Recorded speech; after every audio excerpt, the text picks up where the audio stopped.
Hello बच्चों, चलिए हम इस प्रश्न को देखते हैं। दो पदार्थों ए और बी के लिए प्रतिबल विकृति ग्राफ चित्र 9.12 में दर्शाए गए हैं। चित्र 9.12 में ए और बी पदार्थ है, इनके लिए प्रतिबल विकृति ग्राफ दर्शाए गए हैं। इन ग्राफों को हमने एक ही पैमाने पर मानकर खींचा है। दोनों पदार्थों में कौन अधिक मजबूत होगा। तो चलिए बच्चों, सर्वप्रथम हम इस प्रश्न की जो मुख्य अवधारणा है उस मुख्य अवधारणा पर चर्चा करेंगे। तो हम यहाँ पर लिखने जा रहे हैं मुख्य अवधारणा। हम क्या लिख रहे हैं? मुख्य अवधारणा। और इस प्रश्न की जो मुख्य अवधारणा है उस मुख्य अवधारणा में हम क्या देख रहे हैं कि हमारे पास कोई भी एक जो है धातु की छड़ है। मैंने क्या किया, ये एक धातु की छड़ ले ली, तो मेरे पास ये क्या है, एक धातु की छड़ हो गई। और ये धातु की छड़ है और इस धातु की छड़ की लंबाई कितनी है, मेरे पास एल है।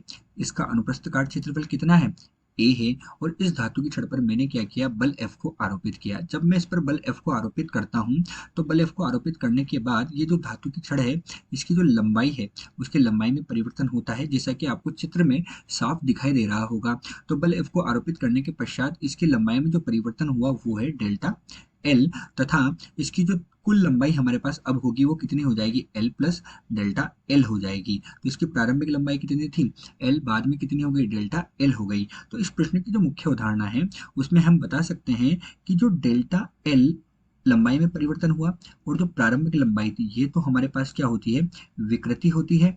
और इस पे जो हमने बल आरोपित किया तो हमने कितने क्षेत्रफल पर आरोपित किया, ए क्षेत्रफल पर आरोपित किया, तो ये हमारे पास क्या होता है, प्रतिबल होता है। तो प्रतिबल क्या होता है, बल बटे क्षेत्रफल के बराबर होता है। और विकृति लंबाई में परिवर्तन बटे प्रारंभिक लंबाई होती है। यही इस प्रश्न की मुख्य अवधारणा है। अब मुख्य अवधारणा के आधार पर बच्चों हम क्या करेंगे, प्रश्न को हल करेंगे। तो हम क्या लिख रहे हैं, यहाँ पर प्रश्न का हल लिखने जा रहे हैं। और प्रश्न को जब हम हल कर रहे हैं तो हम ये देखते हैं कि किस पदार्थ का जो प्रतिबल है वो अधिक है। तो हम उपयुक्त ग्राफ से देखते हैं कि जो बी वाला पदार्थ है इस बी वाले पदार्थ के लिए प्रतिबल का सर्वाधिक मान ये है, तथा ए वाले पदार्थ के लिए जो प्रतिबल है उस प्रतिबल का सर्वाधिक मान हमारे पास कितना होगा, ये होगा। तो दोनों पदार्थों के लिए, ए वाले पदार्थ के लिए ये है।